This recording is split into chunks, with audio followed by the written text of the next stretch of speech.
Imagine a world where your brain becomes connected to artificial intelligence, giving you instant access to the world's knowledge without typing a single word. This isn't science fiction anymore. It's happening right now in laboratories and research centers around the globe. Scientists and inventors have been quietly experimenting with ways to merge human thinking with machine power, not to replace us, but to amplify who we already are. This hidden revolution in intelligence augmentation is reshaping how we understand the future of humanity itself. The difference between artificial intelligence and intelligence augmentation is crucial. When scientists talk about artificial intelligence, they mean building machines that can think independently, make decisions autonomously, and eventually replace human workers. But intelligence augmentation is fundamentally different. It's about using technology as a tool to expand human capabilities. Instead of replacing the human mind, augmentation enhances it. Instead of automating our thinking, it amplifies it. It's the difference between building a robot to replace a surgeon and building a system to make a surgeon better at their job. The distinction matters because augmentation keeps humans at the center of the process, making choices, exercising judgment, and maintaining control. The concept seems revolutionary today, but the dream started over 60 years ago. In the early 1960s, a visionary computer scientist named Douglas Engelbart sat down with a radical idea. Research, so they said yes, they'd buy a package of them from me, and he'll explain to me all once about the business activity. And Dave Packard, when I was talking to him, instead of building artificial intelligence to think like humans, what if we built technology that helped humans think better? He called this intelligence augmentation, and he spent decades proving it wasn't just possible, it was the future. Engelbart invented the computer mouse, hypertext, and networked collaboration tools, but those were just the tools. His real goal was much bigger. He wanted to use technology as a lever to amplify human intelligence itself. Engelbart believed that by giving people the right tools and training, we could tackle the world's most complex problems. He created an entire research center dedicated to this vision, and what emerged was the foundation for everything we use today, from email to video conferencing to the internet itself. But Engelbart's broader vision of human augmentation remained largely hidden, overshadowed by the race to build artificial intelligence. While companies chased the dream of making machines smarter, making humans smarter with machines might be far more practical and powerful. The silent revolution in your brain, fast forward to 2018, when a young MIT graduate student named Arnav Kapoor unveiled a device that would bring Engelbart's vision into the modern era. Kapoor developed a wearable headset called Alter Ego, a seemingly simple device that reads your mind without actually reading your mind. The system works by detecting the subtle electrical signals your brain sends to your speech muscles when you think of words internally. 7 small electrodes sit against your jawline and face, picking up these neural whispers and translating them into computer commands. Imagine asking your device to solve a complex math problem without opening your mouth. Imagine searching the internet by thinking a question. Imagine communicating silently in situations where you normally couldn't speak. That's what Alter Ego enables. The device achieved 92% transcription accuracy in early trials, allowing users to play chess, solve arithmetic problems, and control digital interfaces using only their internal thoughts. For people with speech disabilities, paralysis, or other communication challenges, Alter Ego represented a bridge back to the world. Kapoor's breakthrough wasn't the first brain-computer interface, but it was different. Instead of invasive implants or brain surgery, it works through a non-invasive, wearable system that treats your brain as a peripheral device ready to communicate with machines. The real genius of Alter Ego lies in its philosophy.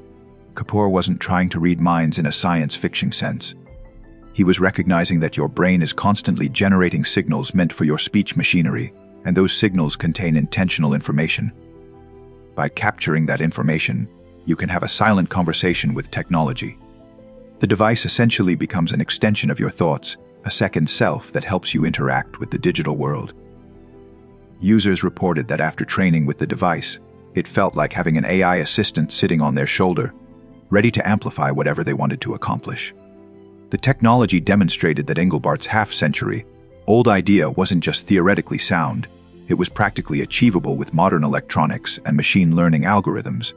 The device received recognition as one of Time magazine's best inventions in 2020, and Kapoor won the prestigious Lemelson, MIT Student Prize, along with a TED Fellowship that amplified his message to millions of people worldwide. But Alter Ego isn't the only hidden experiment reshaping human intelligence. Across the world, Other researchers are pursuing different approaches to the same goal. They're asking the same fundamental question. How can we design technology that enhances our cognitive abilities rather than replacing them? The brain-computer interface breakthrough. While Kapoor was working on wearable neural interfaces, another ambitious project was quietly taking shape. In 2024, billionaire entrepreneur Elon Musk's company Neuralink achieved what? I wouldn't, for the prototype at least, I would recommend not dropping anything when you're near it. Many thought impossible. They implanted a fully wireless brain-computer interface directly into a human brain. The device, called N1, is no bigger than a coin but contains 24 electrodes distributed across 64 micro-thin threads. A man named Noland Arbaugh, who was paralyzed from a spinal cord injury, became the first person to receive this implant in January 2024. The results shocked observers. Arbaugh, who couldn't move below his shoulders, began controlling a computer mouse with his thoughts. He played video games, browsed the internet, and engaged in online conversations, all by simply intending to move a cursor, eventually reaching speeds comparable to someone typing with a keyboard. The device detected his neural intention to move and translated that electrical signal into digital action. Within weeks, he was playing sophisticated strategy games, demonstrating that the brain's neuroplasticity allows humans to learn to work with these interfaces remarkably quickly. Arbaugh's case opened a window into what many see as the future of human augmentation, direct brain-to-machine communication happening at the speed of thought. What makes Neuralink's experiment significant is the scale of ambition and the pace of expansion. The company has now implanted devices in multiple participants worldwide, including Bradford Smith, a man with amyotrophic lateral sclerosis who has been completely nonverbal. Smith used his brain implant combined with artificial intelligence to communicate at rates previously unimaginable. He narrated and edited a YouTube video using only his thoughts, typed messages to his wife, and engaged in conversations online. His experience demonstrated that intelligence augmentation isn't just about restoring lost abilities, it's about expanding human potential in unprecedented ways. By mid-2025, at least 5 people had received Neuralink implants, all reporting improved quality of life. The technology works through a surgical robot called R1 that precisely threads the electrode wires into specific brain regions involved in movement planning, using technology comparable to a sewing machine. The robot positions thin threads with millimeter precision, minimizing damage to brain tissue. The implant records electrical activity from individual neurons and transmits that data wirelessly to external devices. A sophisticated artificial intelligence algorithm interprets the neural signals and converts them into digital commands. The entire system operates wirelessly, powered by a small battery charged through inductive coupling. What emerges is a genuine symbiosis between human brain and machine intelligence, exactly what Engelbart envisioned 60 years earlier, now made possible through advances in artificial intelligence, miniaturization, and neuroscience. Neuralink plans to begin high-volume production of brain implants in 2026, with thousands of people reportedly waiting to participate in trials. The company has expanded tests to Canada, the United Kingdom, Germany, and the United Arab Emirates. Scientists are exploring ways to restore lost vision, hearing, and speech through these interfaces. They're even developing systems where the brain doesn't just send commands to machines, but also receives feedback, allowing users to feel virtual touch sensations, creating a genuine two-way communication channel between mind and machine. The ethics and future of augmentation, these experiments represent a fundamental shift in how we relate to technology. Intelligence augmentation asks a different question than artificial intelligence. Instead of, can machines think like humans? It asks, can machines help humans think better? The research shows the answer is increasingly yes. Studies from MIT and other institutions demonstrate that when humans work together with AI systems thoughtfully designed, they can achieve things neither could alone. Humans bring context, intuition, and ethical judgment. Machines bring processing speed, perfect memory, and analytical precision. Together, they create something more powerful than either possesses separately.